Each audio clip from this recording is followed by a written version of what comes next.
Menteri Koordinator Bidang Politik, Hukum, dan Keamanan Menko Polhukam Mahfud MD mengatakan akan terus mencermati dan mengawal kasus dugaan korupsi yang melibatkan Menteri Komunikasi dan Informatika Menkominfo Johnny G. Plate sebagai tersangka. Dia pun meminta publik menunggu proses hukum dan peradilan berjalan atas kasus hukum tersebut.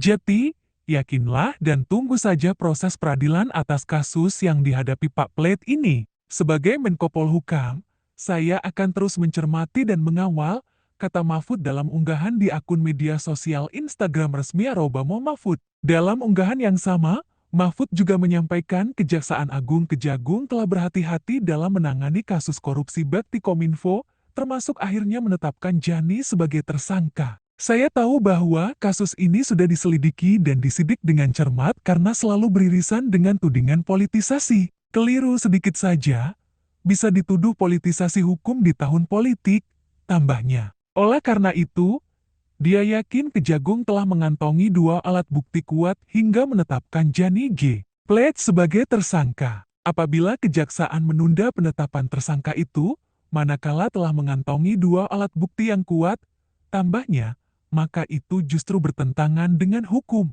Kalau sudah yakin dengan minimal 2 alat bukti yang cukup, Kejaksaan tidak akan menjadikan siapapun sebagai tersangka. Tetapi, jika sudah ada 2 alat bukti yang cukup kuat dan masih ditunda-tunda dengan alasan menjaga kondusivitas politik, maka itu bertentangan dengan hukum.